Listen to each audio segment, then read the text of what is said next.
Well, hello there and welcome to the most watched business show in the country. This is the Business Weekly Show here on Citi TV, and I am your host, Michael Ogbodu. Please hit me up on Twitter at @Ogbodu. And in the next one, I'll be bringing you a wrap of all the major business news stories for the week. So if you're ready, let's go.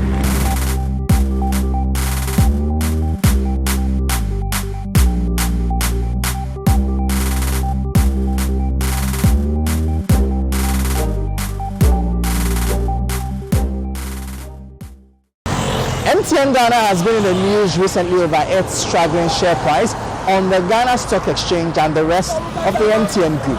Is it coincidental that this is happening shortly after the implementation of the e-levy? Do these two occurrences have any correlation? Let's find out.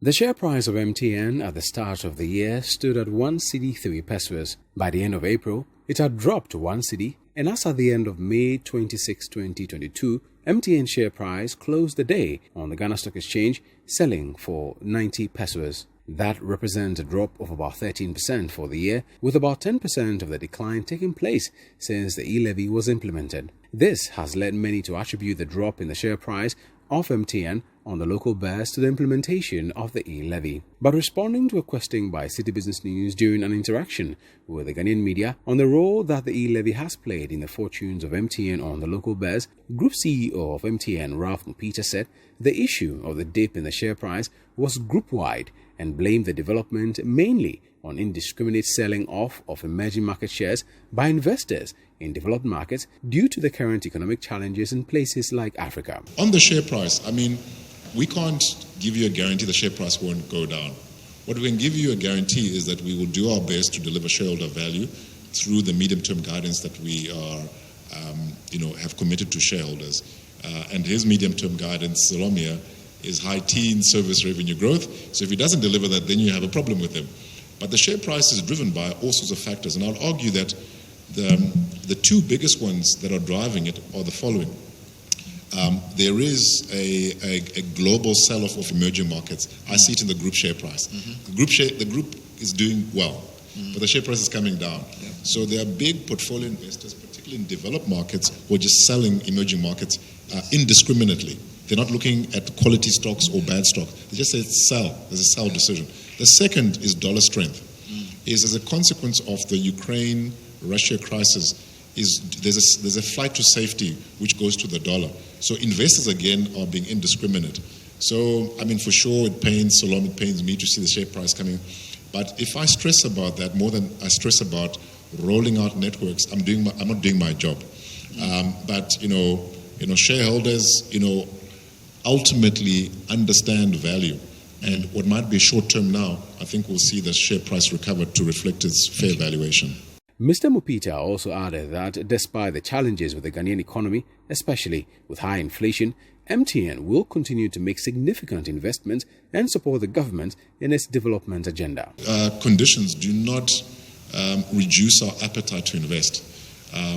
We want to have a sustained investment program so that in a market like Ghana, that every Ghanaian has the capacity to enjoy the benefits of a modern connected life. We're not changing that view. So if we are true to that vision, we must sustain the capex. Yes, there may be some margin pressure here and there, but we'll figure it out. We'll find more efficiencies. So we're not going to reduce the level of investment.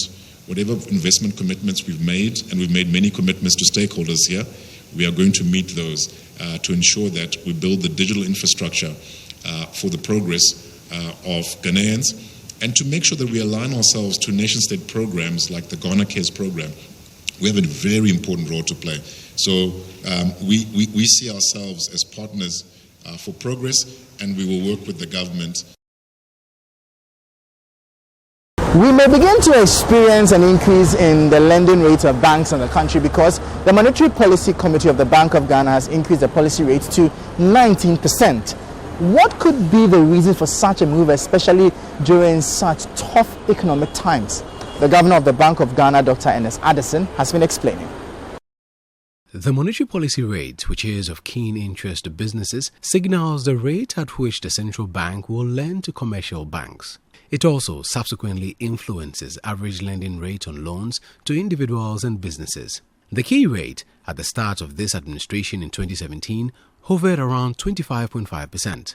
This also fed into the average lending rate, which was above 30% around that time. Gradually, however, the central bank implemented consistent cuts in the policy rate, which led to its downward trajectory. From the highs of 25.5% in January 2017, the policy rate dropped to 20% in January 2018, in January 2019 and 2020, 14.5% in January 2021, and all the way to 13.5% in June 2021, before being raised by 100 basis points to 14.5% in November 2021. It's now been raised by a total of 450 basis points since the start of the year.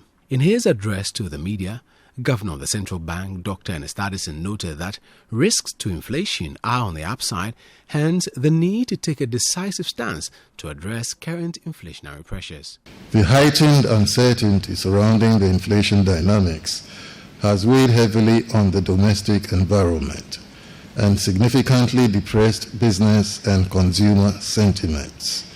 The inflation numbers show that while food inflation has accounted for the increases in inflation over the past year, the recent jump in April shows that relative price increases in the non-food sector is accelerating at a fast pace, which provides information on the extent to which prices are becoming embedded.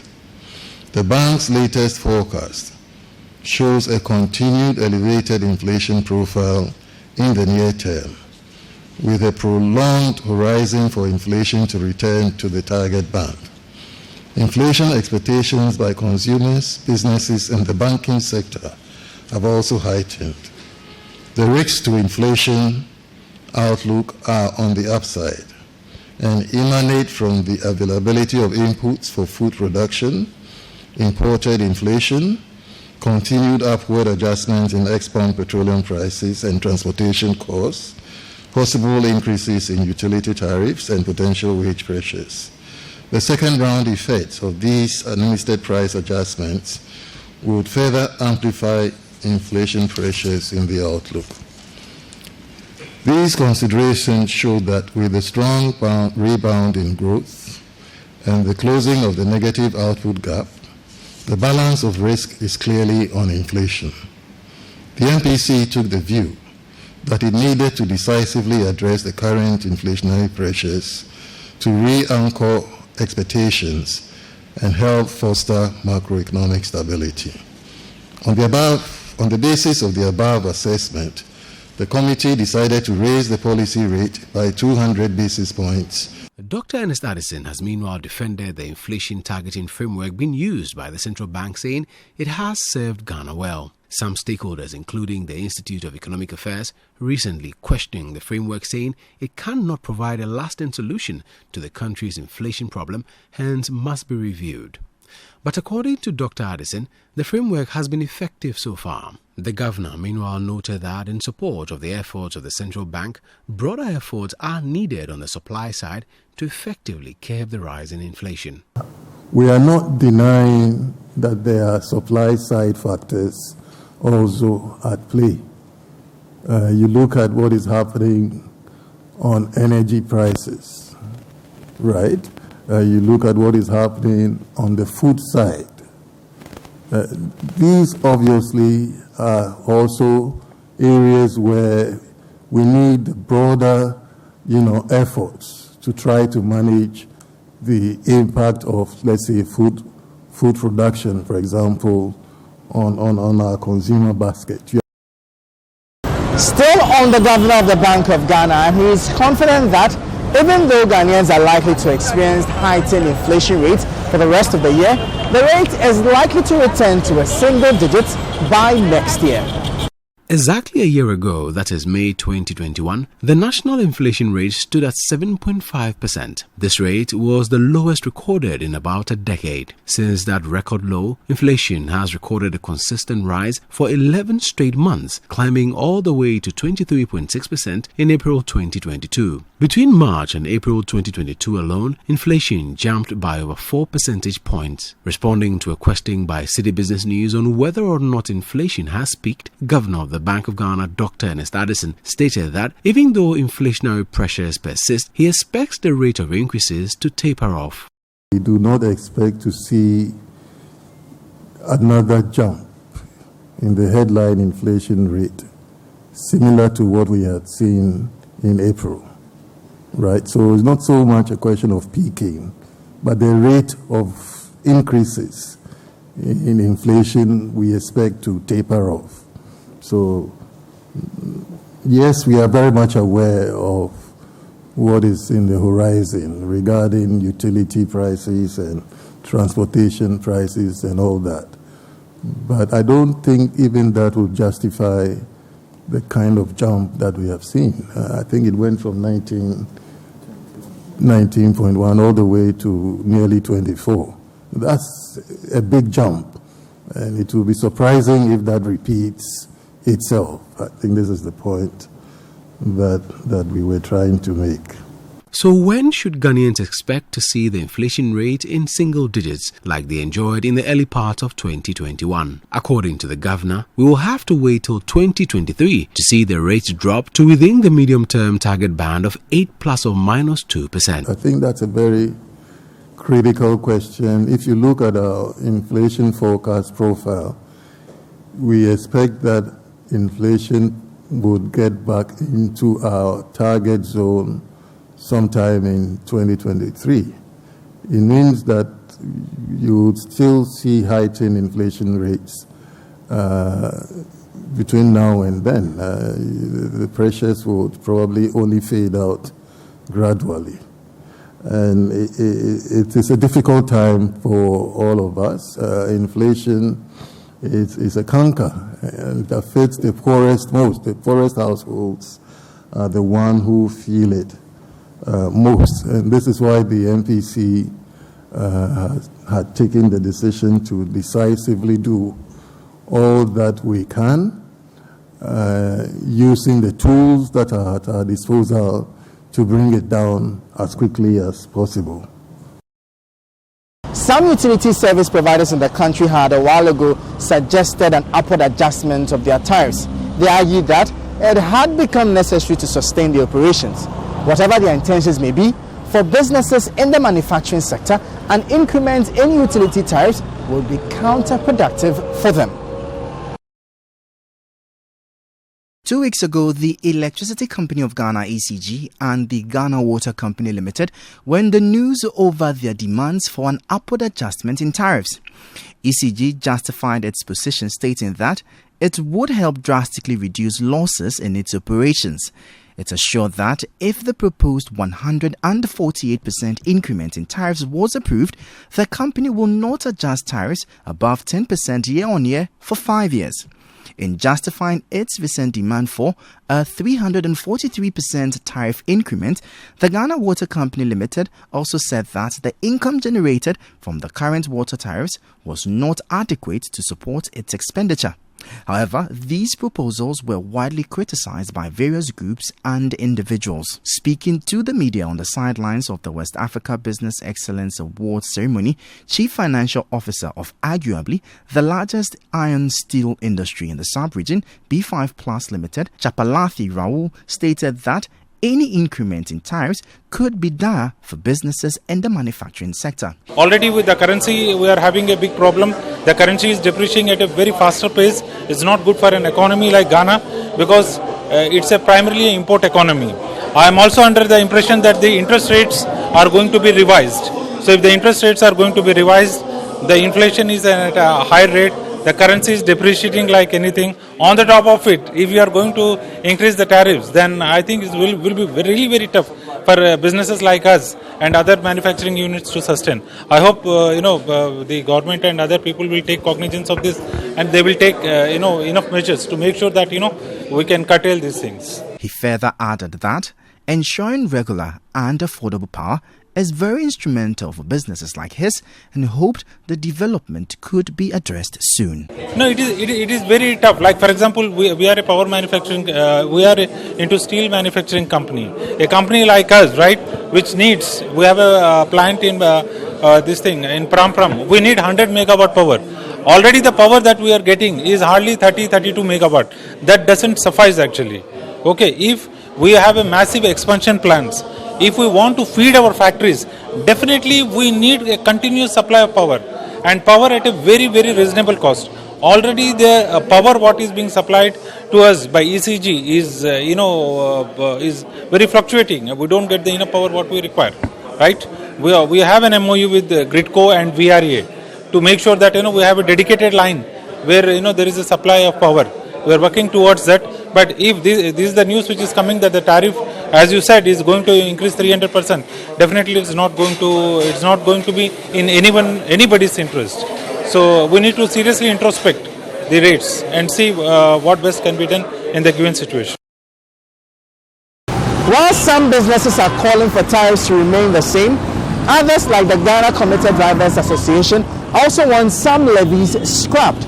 According to them, something must be done to check the rampant increase in the price of fuel, and one way to do so is to remove the subsidy on Premix fuel.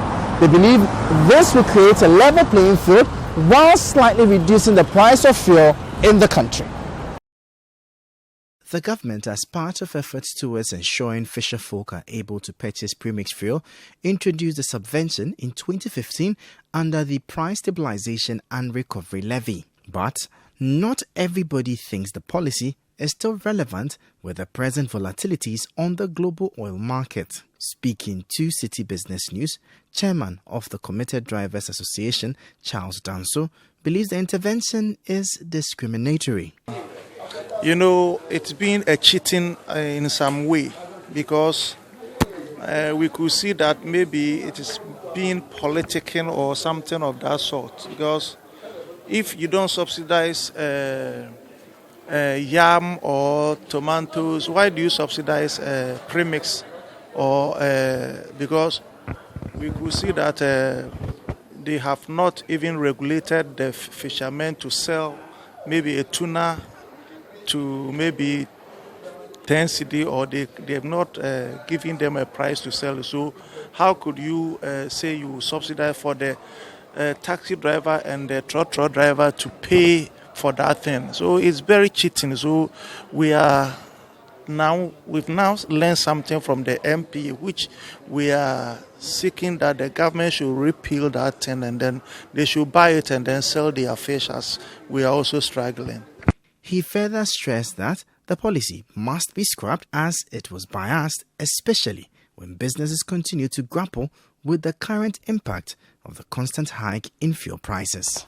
It is said that a little drop of water makes a mighty ocean. So even if it is one peswa, it will sustain us in a certain way, which nowadays we know the pricing window every 2 weeks it is going up. It is only Ghana that automatic is always going up, it's not coming down. So the pesos can also sustain us, and if it is not needed, they don't have to even increase fuel by pesos, so it will sustain us.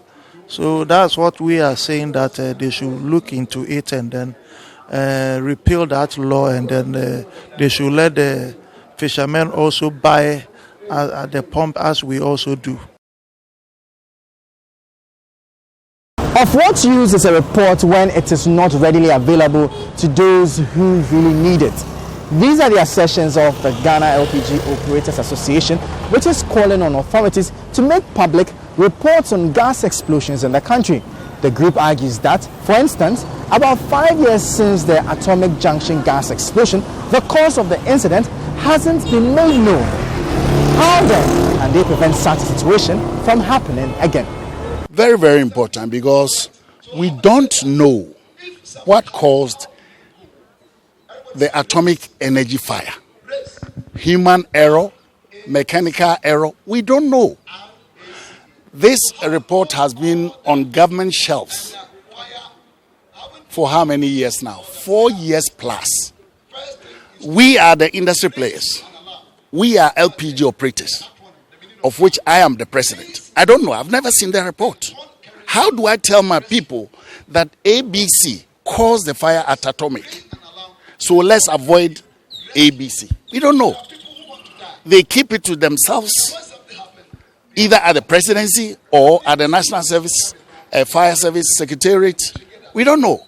But we need, of course, we need the report to know how the accident happened, when it happened, how much damage was caused, and then next time we will correct ourselves. There is nobody who can correct us but ourselves. You see, but when we don't know the report, we have not read the report, we have never seen the report. Why is the government hiding the report? Businesses in the oil and gas space must ensure they only carry out activities for which they have a permit for, because the National Petroleum Authority is on the lookout for such entities to sanction them. The NPA recently fined 7 petroleum service providers almost 3 million Ghana cedis for illicit third-party trading of petroleum products. The companies caught in the infractions are Mori Oil Company Limited, Rodo Oil Company Limited, MBA Global Limited, Seago Energy Limited, Torrid Global Limited, Nadif Company Limited, and GAT Oil. Each institution was charged between 85,000 Ghana cedis and 110,000 Ghana cedis, depending on the level of their violation. The NPA says the move is geared towards sanitizing the sector and ensuring standard practice among businesses in the space. Speaking to Citi Business News, Communications Manager of the National Petroleum Authority (NPA), Mohammed Abdul Kudus, reiterated the authority's commitment towards sanitizing the space. If there is a registered practice that you have put to it, NPA, and for which the business is supposed to flow, we expect that you flow in that particular manner. If you have any variation that you intend to do, you are supposed to come to NPA for an exemption so that NPA is able to grant you that. But if you don't come to NPA and on your own you do that, then you would have been violating the rules and policies of NPA, and you could be sanctioned for that. One of them is the third party. So third party basically is an OMC taking a fuel to a different filling station other than the filling station that is supposed to be under his responsibility. All the filling stations that you see around come under one OMC or the other. And so if you take a fuel to a different filling station, or a filling station taking the fuel from a different OMC, then obviously there would have been a violation, because we expect a certain line of activity that you have posted with us as an authority. And so when you do that, you violate the policy. He further admonished businesses to reach out to his office whenever they want to carry out operations beyond the perimeters of their permits or risk sanctions. We're going to have people pay when they fall foul to the law. And I think that, in fact, I've had somebody call to find out why there appeared to be a departure. Because a lot of the time they don't see the issues in the news, and it appears that we do a lot of our activities in the quiet. Now, we said we're actually listening to the public and trying to go with what the public desire, because ultimately we are all looking for the common good for all of us, so that if players in the industry are being punished, the public is being told of it. It probably could be a bigger warning to people who want to also repeat same in future, not to want to do it. And so the advice is that if you are in the system and you intend to do anything other than what you are authorized to do, please come to NPA. We can always have a discussion with you. Once your story is convincing, we probably could give you a certain window. Okay, then you go with your business. But if you take it upon yourself, you violate our rules of policy, the sanctions of NPA will certainly come after you. And it could probably come in a very severe manner that you might not be happy with at all. Still on the National Petroleum Authority, it believes that for petroleum users to fully appreciate the cost build-up of the fuel they buy and the reason for the constant hike in prices, they ought to have adequate information. The frequent increase in the price of fuel has been in the news all through the year, and many are unsure what could be the cause of this development. Based on this, The NPA organized a training session for about 300 individuals pulled from various driver unions across the country. Speaking at the pricing and quality workshop organized by the National Petroleum Authority in collaboration with the Chamber of Petroleum Consumers Ghana (COPEC), CEO of the authority, Dr. Mustafa Hamid, stated that he was confident the session will help allay all the misconceptions on fuel pricing in the country. So that you understand that it is not when the president is angry or upset, or that petroleum prices don't go up and down depending on the mood of the president, or that they don't go up and down depending on the mood of the NPA chief executive or anything of the matter. It is important for us all as Ghanaian people to understand how these things come about. Participants of the session shared their thoughts on the program and lauded the effort. As I indicated at the grounds of the meeting, I said that we were so happy that MPA had at the long run called this meeting. It sought to inform us what goes into fuel pricing, and that we will now go back to inform our drivers what goes into the pump price that we normally buy and complain. So apart from that, they have also given us a platform to know that whereas the OMCs can give us any price that they want, whenever we buy and the quantity per the price we buy is not up, there's a channel for us to lay a complaint. And whenever even the fuel we buy seems to be adulterated, we can have every other channel to report same. And that we think if this particular forum continues, it will help to sensitize a lot of people, especially drivers, to know whenever fuel prices are to go up, what will goes into it. The Chamber of Petroleum Consumers Ghana (COPEC) also urged the National Petroleum Authority to make the effort to sustain the initiative. I think it's been fruitful. It's a step in the right direction as far as the NPA itself is concerned. Often you only hear of the NPA discuss what fuel stations have done wrong or what BDCs have done right or wrong. But the people for whom you serve, the NPA hasn't in the past gotten close to them. And this is a very good step as far as we are concerned, and we are very happy with today's event. We think that the NPA should keep up, the public face should keep up working for the good of the public, not just the industry. And the public, the common driver, would need to also understand what exactly the NPA is doing as far as fuel price and petroleum quality and quantity parameters is concerned.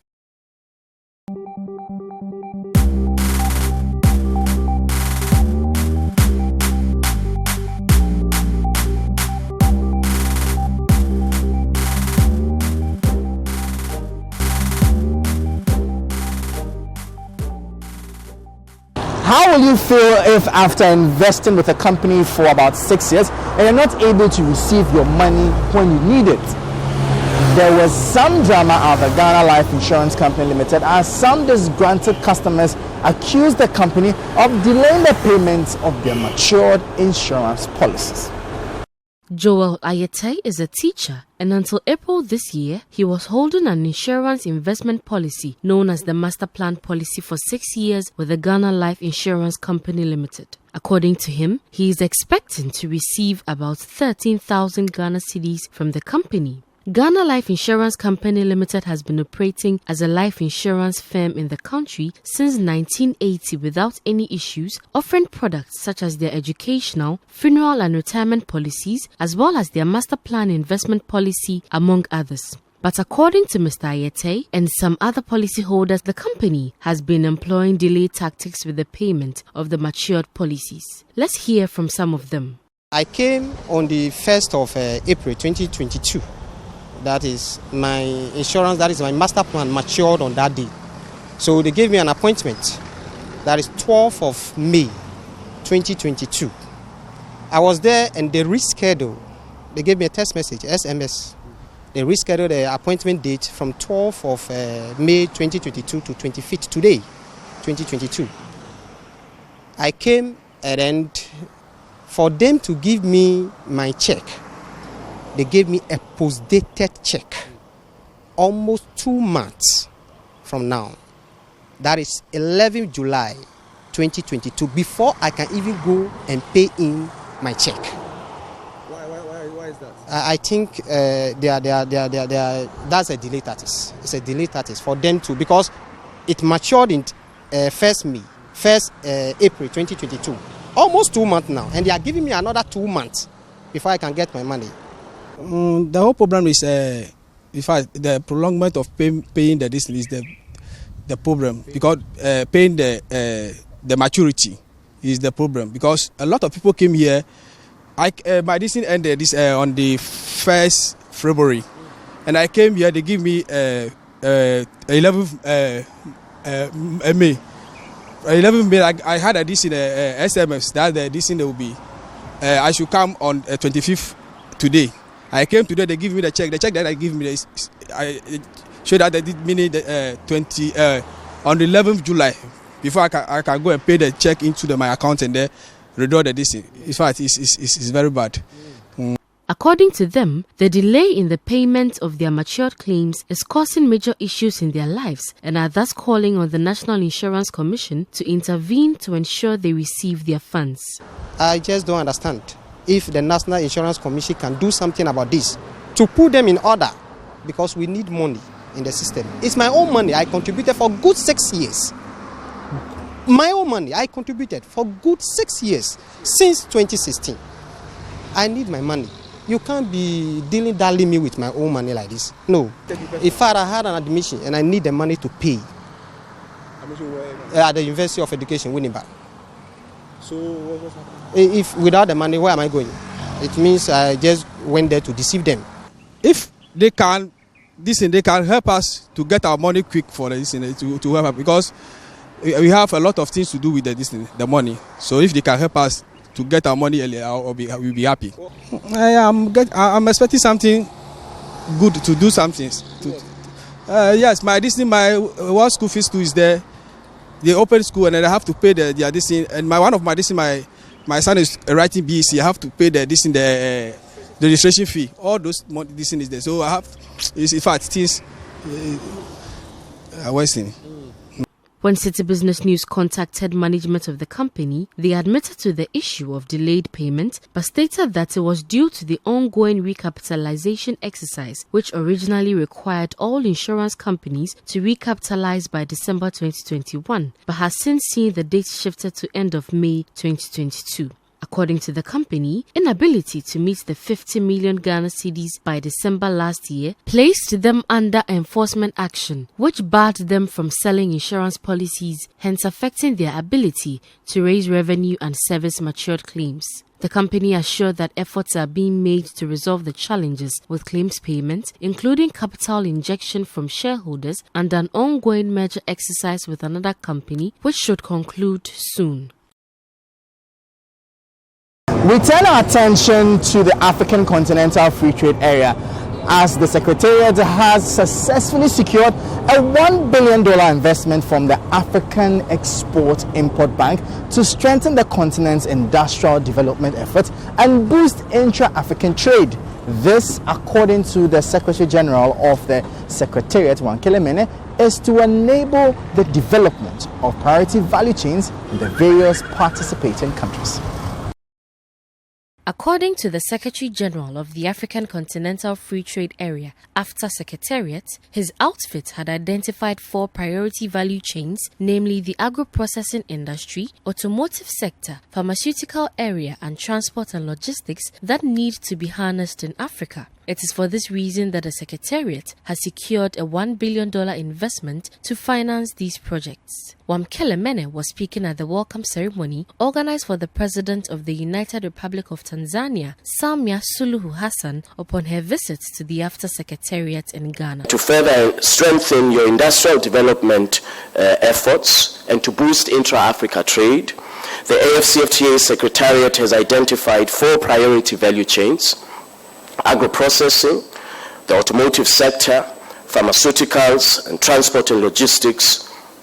All of these are priority value chains which we believe will accelerate the implementation of the AfCFTA, industrialization on our continent, and create jobs for young Africans and small medium enterprises that are led by women. In order for us to see the benefits of these value chains, we will have to mobilize investments. That is why I'm very happy to announce that we have successfully mobilized investments from AfriximBank for an amount of $1 billion, which will be deployed to ensure that all countries are part of Africa's industrial development efforts, particularly in the area of the automotive sector. Women make up the largest share of informal traders, representing 70 to 80% in some countries. One of the main aims of the African Continental Free Trade Area Agreement is to empower women by improving their access to trade opportunities. President of the United Republic of Tanzania, Samia Suluhu Hassan, speaking at the same ceremony, pledged to champion the cause for women trading in the continent-wide pact. Women entrepreneurs and women-owned businesses are likely to miss out on the opportunities of AfCFTA if no deliberate strategies taken to address their challenges. This is because most of their businesses are small, informal, and have low productivity. It is my sincere hope that the AfCFTA or AfCFTA protocol on women in trade will address such challenges and pre-existing inequalities in African economies, especially for women and youth. I was asked to champion the economic justice and rights for women by the one conference in Paris. It was called Generation Equality, and I have accepted. So asking me today to do the same job is quite a heavy burden on my shoulders, but because it's a women business, then I'll have to do it. Still on stories related to the continent, and President Akufo-Addo is asking all African governments to put in place measures which will bring an end to foreign illicit financial transactions and tax indulgence by multinationals. This, he says, is denying the continent of the needed tax revenue. He was speaking during the opening ceremony of the 57th annual meetings of the African Development Bank in Accra. According to the Economic Development in Africa Report 2020 by the UN Conference on Trade and Development, Africa loses about $88.6 billion, that is 3.7% of its gross domestic product annually, to illicit financial flows. The High-Level Panel on International Financial Accountability, Transparency and Integrity for Achieving the 2030 Agenda report, released in February 2021, cautions that illicit financial flows, which include trade misinvoicing, tax abuse, cross-border corruption, and transnational financial crime, drain resources from sustainable development, as well as worsen inequalities, undermine governance, and damages public trust. Speaking at the opening ceremony of the 57th annual meeting of the African Development Bank Group, President Akufo-Addo charged African governments to put in place stringent measures to end foreign illicit financial transactions by multinational companies. Time has come to move towards an economic model which serves our interests, not others. Profits from our resources have benefited foreign creditors for far too long, while we suffer abusive borrowing costs on the international capital markets. There is no basis for our economies being saddled with the so-called African risk premium, which translates into higher spreads than for our European and American counterparts, particularly when our resources were the catalyst for the economic advancement of Western nations.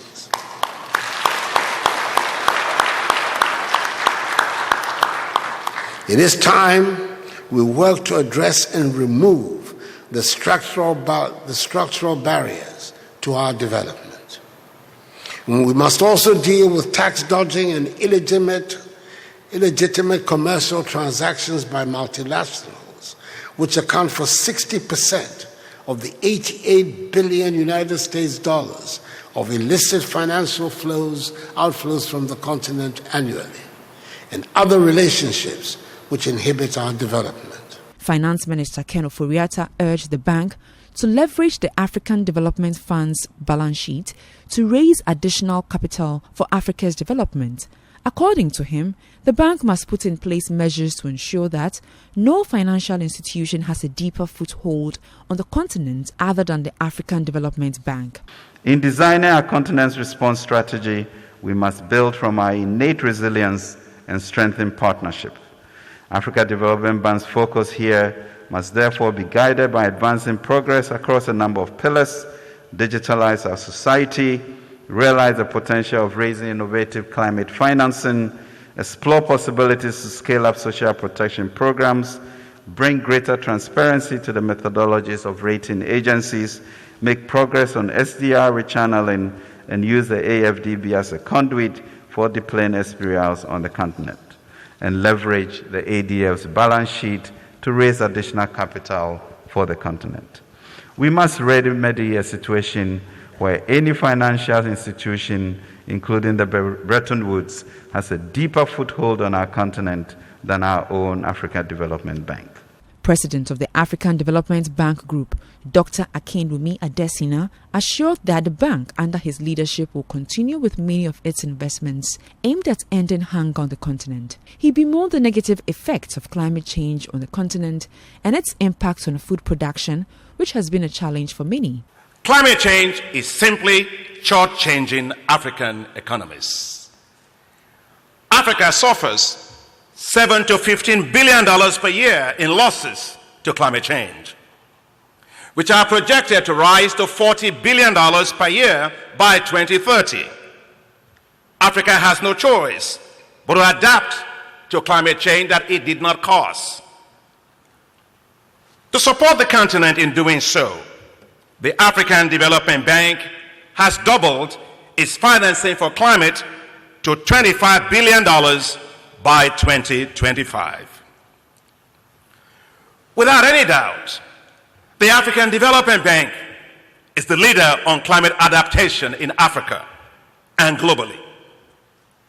The share of our climate finance dedicated to adaptation is 67%, the highest of all multilateral development banks, and I was particularly excited when UN Secretary General Ban Ki-moon singled out the bank in the UN General Assembly last year that the bank is leading and others should follow. The 57th African Development Bank annual general meetings, which have begun at the Accra International Conference Center, will set the agenda for Africa's transformation and recovery from the current economic challenges facing the continent amid the ongoing pandemic and the Russia-Ukraine war. The annual meetings are the most important events on the governance calendar of the bank group, attracting around 3,000 delegates and attendees annually. Under the theme of achieving climate resilience and a just energy transition for Africa, the annual meetings will act as a forerunner to the UN Climate Change Conference, which will take place in Egypt in November. The Chief Executive Officer of the Ghana Investment Promotion Center, Yofi Grant, has stated that for Africa to thrive economically, there is the need for African governments to proactively direct global discourses and collaborations on Africa's development. He believes African leaders ought to look inwards and rely on each other to sustainably develop economically.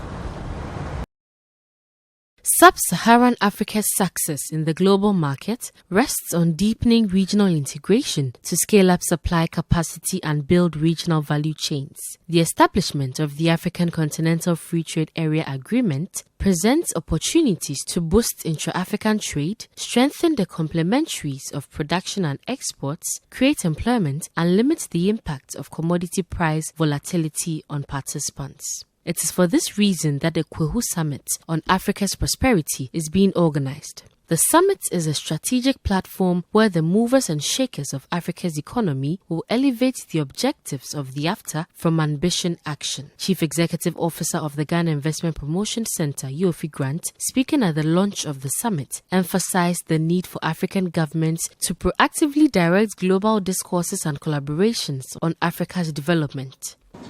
Every year, all the regions of the world come up with their programs. We have FOCAC in China. They summon all the African leaders. So 10, 12 African leaders troop to China for us to be told what they can do for us. You have the same thing with Japan. You have the same thing in the US. You have the same thing in Germany. And yet, when you look at world history, there is clear evidence that those nations who today call themselves first nations or developed nations actually grow on the back of our resources, and in some cases on our sweat.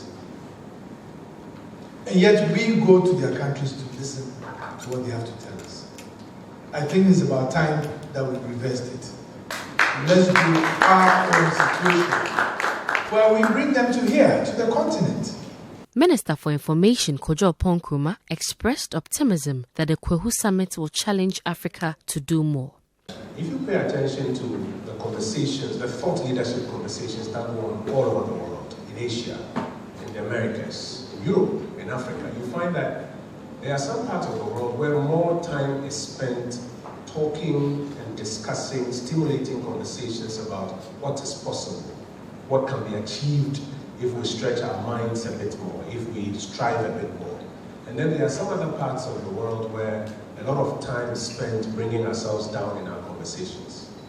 What this platform will do is to challenge all of Africa and all of us to strive to do some more together, leverage the kind of opportunities and resources around us to do more. The maiden edition of the Kwehu Summit on Africa's Prosperity, organized by the African Prosperity Network, will take place at the Rock City Hotel in Kwehu on 28th and 29th October 2022.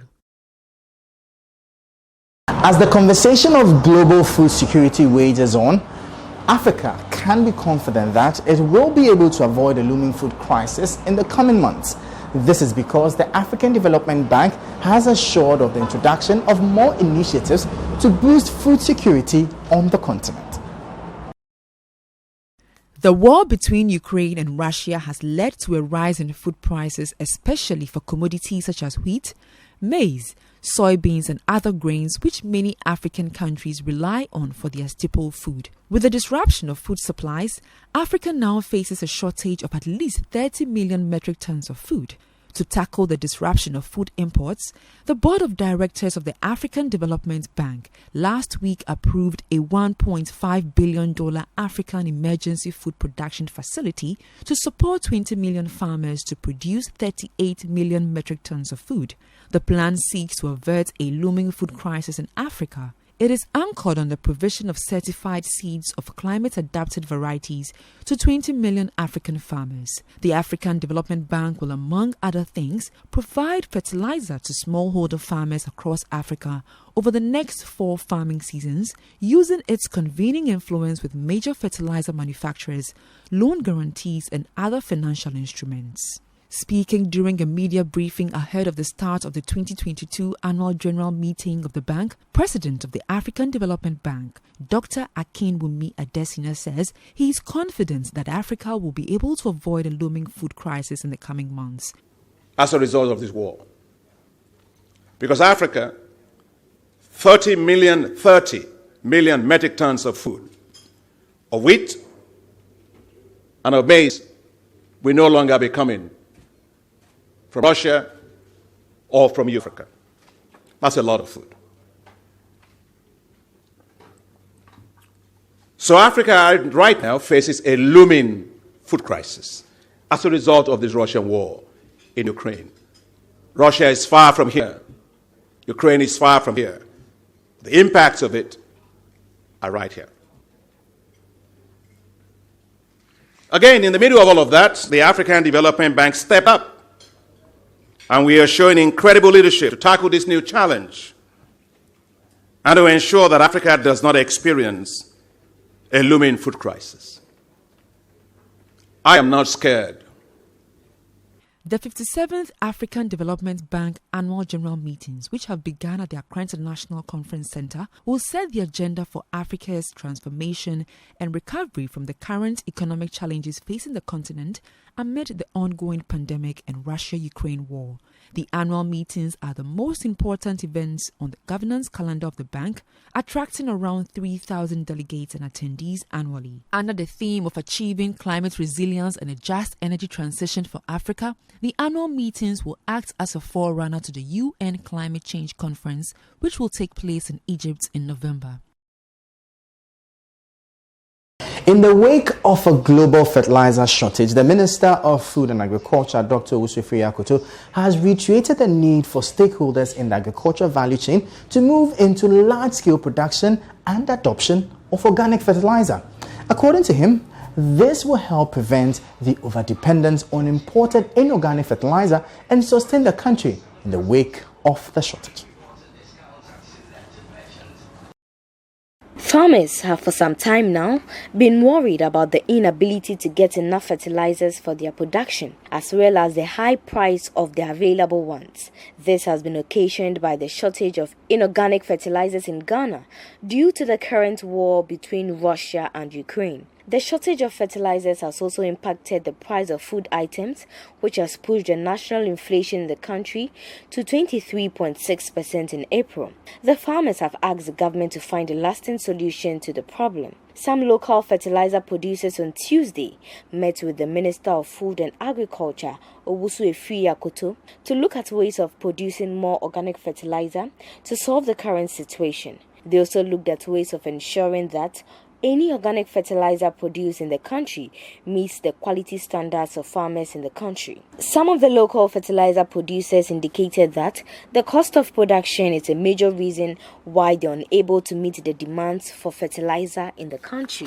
They also said lack of education on the efficacy of organic fertilizer has been the cause of its low patronage in the country. When you need to blend these compost, I am from the municipal solid waste sector. I use municipal solid waste to produce organic compost. So, for example, I need, in order to increase the percentage N, I need to add in more chicken droppings and all that.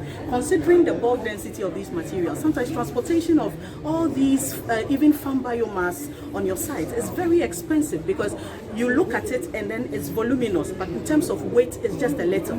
So you go to Ho, for example, cut in rice husk, and it's less than a ton, but you would have paid for a truck that could have probably picked on 5 tons of plastics or something like that, and it increases your cost of operation, for example. Currently, I'm producing up to about 20,000 tons. That's my capacity, and we also now, because we actually want to promote it, the use of compost because of the kind of work we do.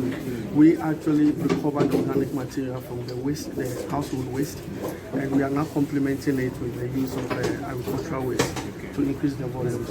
And I must say that as we speak, we're putting up similar facilities in all the 16 regions, and that is a huge one, that a year from now, you can be producing compost in equal volumes from all over the country, and that will actually kind of show up the production volumes that will be available for the farmers. The sector minister, Owusu-Efiri-Akoto, who reiterated the need to adopt the use of organic fertilizer, assured that his outfit will collaborate and support the local fertilizer producers to meet the needs of the farmers. One way of solving this problem is to encourage the production and adoption of organic fertilizer into our system, so that when we come out of it, we wouldn't be so dependent upon inorganic fertilizer that we have done in the past.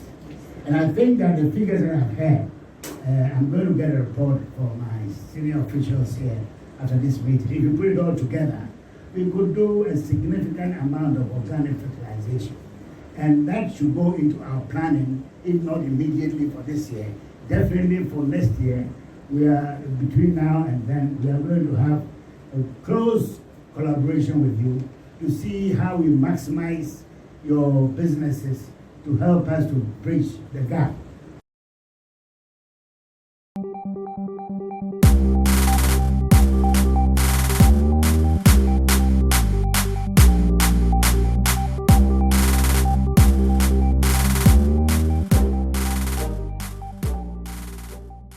Well, it's a wrap for this week's edition of the Business Weekly Show here on Citi TV, your most watched business show in the country. For more business news stories, check out our website, citibusinessnews.com, and don't miss out on the business dashboard, which airs on Citi TV at 10 p.m. sharp every weekday, with a repeat the following day at 7 and 10:30 a.m. My name is Michael Ogbodu. Follow me on Twitter at @MOgbodu. Catch you same time next week. Stay safe. Stay informed. Bye-bye.